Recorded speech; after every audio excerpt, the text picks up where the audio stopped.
Mohunbagan's future burning bright.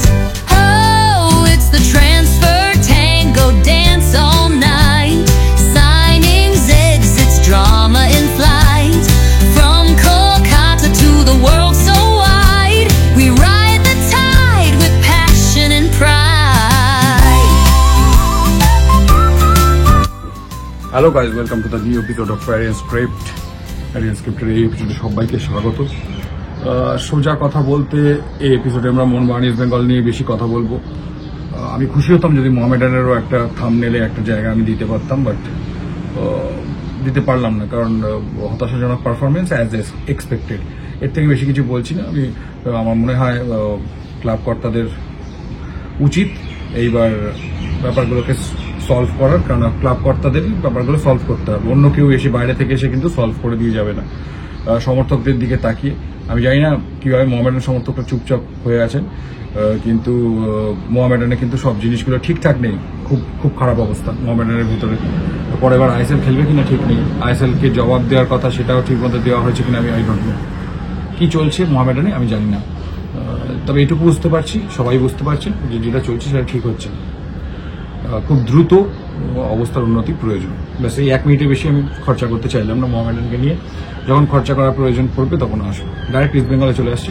কালকে east বেঙ্গলের একটি অনুষ্ঠান ছিল, শতবর্ষে ইস্ট বেঙ্গলের যে তথ্যচিত্রটা বেরিয়েছে কালকে লন্ডনে প্রকাশিত হয়েছে, তার উদ্বোধনে মমতা বন্দ্যোপাধ্যায়, শ্রীমতী মমতা বন্দ্যোপাধ্যায় পশ্চিমবঙ্গের মুখ্যমন্ত্রী, তিনি কিন্তু তার বিজি শিডিউল থেকে এসে উদ্বোধন করেন এবং পুরো প্রোগ্রামটা থাকেন। তোমরা যদি আমাদের ভিডিও লিস্টে চলে যাও তো ঠিক এই ভিডিওটার আগের ভিডিওটাতেই ওই 48-50 মিনিটের পুরো প্রোগ্রামটাই ওখানে দেওয়া আছে। তো সেখানে মমতা বন্দ্যোপাধ্যায় কিন্তু মহিলা দলের সাফল্যে অভিনন্দন দেন এবং একই সঙ্গে কিন্তু পুরুষ দলের সমালোচনাও করে দিয়ে যান। সুতরাং সেখানে কিন্তু সাবেকি ক্লাব কর্তা, ইনভেস্টর ইমামি, তাদের সবাই কিন্তু উপস্থিত ছিলেন। সত্যি যদি গায়ে লাগে কথাগুলো, তাহলে তারা কিন্তু আমার মনে হয় পরবর্তীকালে ব্যবস্থা নেবেন। কেননা এরকম একটা সাফল্যের জায়গায় এসে, একটা সাফল্য সেলিব্রেশন হচ্ছে এরকম একটা জায়গায় এসে যখন মাননীয় মুখ্যমন্ত্রী সমালোচনা করেন কোনো টিমের জন্য, যে তখন বুঝতে হবে ব্যাপারটা একটু সিরিয়াস দিকেই চলে গেছে। খানিকটা আন্দাজ করা যাচ্ছে, সেটা ইমামি গোষ্ঠীও বুঝতে পারছিলেন এটার আগেই, এবং সেই কারণে সেই প্রেশারেই কিন্তু একটা সিরিজ অফ মিটিংস চলছে, একটা রিভিউজ চলছে, যেরকম কর্পোরেটে চলে থাকে এবং এই সময়টাই চলে থাকে। তো সেই রিভিউজ চলছে। দলে কিছু senior player, coach, assistant coach, head of football, সবাইকে একটা রিপোর্ট জমা দিতে বলা হয়েছিল। তারা রিপোর্ট জমা দিয়েছেন, সেইগুলোরই অ্যানালিসিস চলছে। তো সেইখান থেকে একটা কথা উঠে আসে, আমি জানি না ম্যানেজমেন্টের তরফ থেকে কেউ এরকম রিপোর্ট দেন যে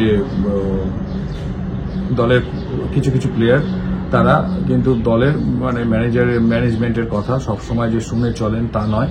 তো ভালো খেলা সত্ত্বেও কিন্তু তাদের বিরুদ্ধে অ্যাকশন নেওয়া হতে পারে, যে অ্যাকশনটা সিজনের মাঝে নেওয়ার কথা বলছিল সমর্থকরা, যে ডিয়ামান্টাকস খুব বাজে সময় কার্ড খাচ্ছেন, লাল খুব বাজে সময় কার্ড খাচ্ছেন, কথা শুনছেন না। তো সেই রকমই একটা কিন্তু কথা শোনা যাচ্ছে। তোমরা যেটা শুনছিলে যে লালকে বাদ দিয়ে দিতে পারে ইস্ট বেঙ্গল, বা লাল অন্য দলে চলে যাচ্ছে, তো এটা ইটস ভেরি সারপ্রাইজিং। কি আমরা কিছুদিন আগেই শুনেছি মহেশকে ক্যাপ্টেন, লালকে ভাইস ক্যাপ্টেন করা হয়েছিল। তো ভাইস ক্যাপ্টেন করার 7-10 দিনের মাথায় তাকে বাদ দিয়ে দেওয়ার কথা হচ্ছে। It's very surprising. এটা বাদ দিয়ে দেওয়ার কথা হয়েছে কিনা আমি জানি না, বাট এইটুকু আমি শুনতে পেয়েছি যে লালকে কিন্তু একটা কঠোর কিছু একটা ওয়ার্নিং একটা দেওয়া হচ্ছে। সে যদি না শোনে তাহলে কিন্তু সত্যি ছাঁটাইয়ে চিন্তা ভাবনা করতে পারে ইস্ট বেঙ্গল, এরকমই একটা বলে দিয়েছে। তো দেখা যাক আলটিমেটলি কি করে। লালের বায়ার কোথায় পাওয়া যায় সেইগুলো উপরেও নির্ভর করছে।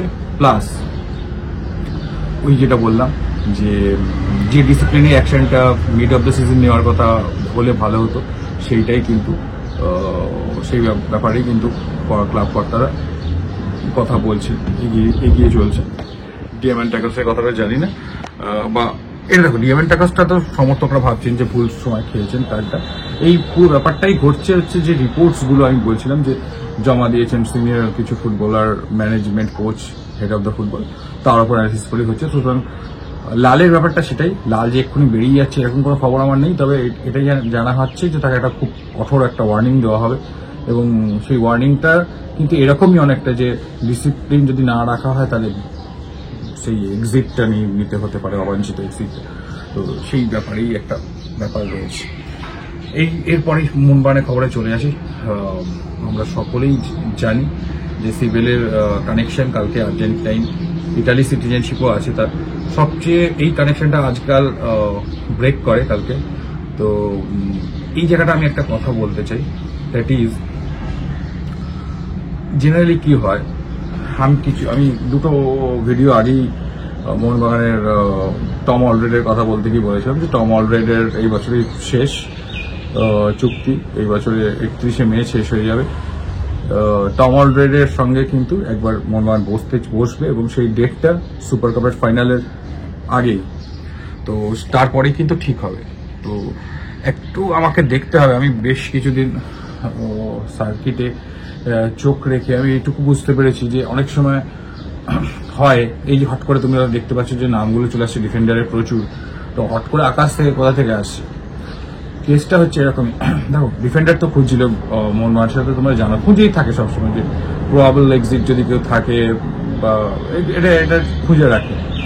এবার হচ্ছে তোমরা যখনই শুনলে যে মেবি এটা হতে পারে যে টম অলরেডের শিবির থেকে মানে এজেন্ট, বুঝতেই পারছে, যখনই ভাসানো হলো যে মুহূর্তে যে তার কাছে বড় দলের অফার রয়েছে বেঙ্গালুরু এবং অন্যান্য দলের, ঠিক সেই মুহূর্তে মুম্বাই, তো ঠিক সেই মুহূর্তেই অপোজিট একটা খবর চলে এলো মোহনবাগানে যে মোহনবাগানেরও এই প্লেয়ার তৈরি আছে বা সামনে আছে।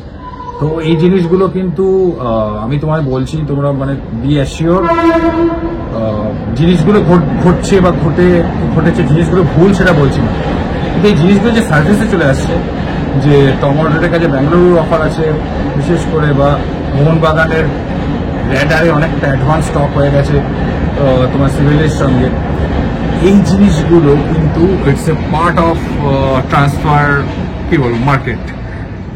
এইটা একটা বিউটিফুল জিনিস, এই জায়গাগুলোকে একটুখানি খুব তীক্ষ্ণ, খুব অ্যাকিউট ভাবে, খুব সূক্ষ্মভাবে জিনিসগুলোকে বুঝলে তোমরা বুঝতে পারবে। জিনিসগুলো ভুল আমি বলছি না, কিন্তু জিনিসগুলো সার্ফেসে আসছে ঠিক এই কারণেই যে যখন একটা ভাসানো হলো শিবির থেকে টম অলরেডের, এই ফাইনাল নেগোসিয়েশনের আগে এটা হয়, তো ফাইনাল নেগোসিয়েশনের আগে যখন ভাসানো হলো তখন মোহনবাগানও জানিয়ে দিল যে বাস আমারও জিনিস তৈরি আছে। হট করে ব্রেকিং যে আসে, ব্রেকিং এর পেছনে কারণগুলো একটু বোঝার চেষ্টা করো, ব্রেকিং পেলেও খুব করে, আমি জিনিসটা ভুল বলছি না, যাই হোক। তো ব্যাপার হচ্ছে যে তার মানে মোহনবাগানের রেডারে ইনি আছেন, স্পেনের 3rd ডিভিশন ফুটবল খেলেন, 3rd ডিভিশন, ভালো প্লেয়ার। সবচেয়ে ইন্টারেস্টিং ইজ যে এত কম বয়সী প্লেয়ার, তার মানে নিশ্চয়ই মাল্টি ইয়ার ডিল এর কথাই হচ্ছে। তবে এটাও বলে দিচ্ছি, নাথিং ইজ অ্যাডভান্স, টমের সঙ্গে কথাবার্তা সব হবে, তারপরে কিন্তু বাকি জিনিসগুলো হবে। তবে এটাও ঠিক, টমের একটা এক্সিট নেওয়ার চান্স আছে বিকজ অফ হিজ এজ, কারণ মোহনবাগান আইএসএল এর কথা ভেবে যদি টিম বানাতো 100% টমকে রেখে দিত। আমি তোমায় বললাম টমকে এরকম কিছু অপশন হয়তো দেওয়া হবে যে তোমায় রেখে দেওয়া হবে অনলি ফর আইএসএল আর অনলি ফর এরকম কিছু একটা, তাতে তিনি রাজি যদি হন ইজ গুড। আর পয়সার কথাটাও বললাম যে স্যালারিটা সাইড পার্কসের নেগোসিয়েটেড হবে, তো সেটাতেও তাকে রাজি হতে হবে, কারণ মোহনবাগানের নতুন যে প্লেয়ার আসছে তাকেও স্যালারি ক্যাপের মধ্যে একটা অ্যাডজাস্ট করতে গিয়ে তার বাকিদের কিন্তু স্যালারি ক্যাপের একটু অ্যাডজাস্টমেন্ট, মানে সাইড পার্কসে একটা অ্যাডজাস্টমেন্ট করতে হবে।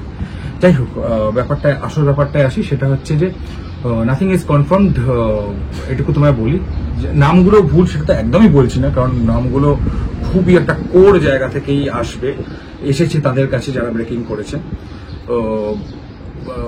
আজকালের কথাই বলছি আমি। তো সেইটা কেন ভাসানো হলো সেটা বললাম, যে একটা ফাইনাল, আমি তোমাদের কয়েকদিন আগেই ডেট দিয়েছিলাম যে ফাইনাল নেগোসিয়েশন টম অলরেডের আছে, তো সেইটার জন্যই হয়েছে। মানে তার আগে এই দুটো তরফ থেকেই যে আমার কাছে বেঙ্গালুরু অফার আছে, আমার কাছে এই প্লেয়ার আছে, এটা হয়েছে যাতে নেগোসিয়েশনটা প্রপারলি হতে পারে। তো আমাকে যদি জিজ্ঞেস করো, হ্যাঁ একটা এক্সিটের চান্স অবশ্যই টম অলরেডের আছে, এবং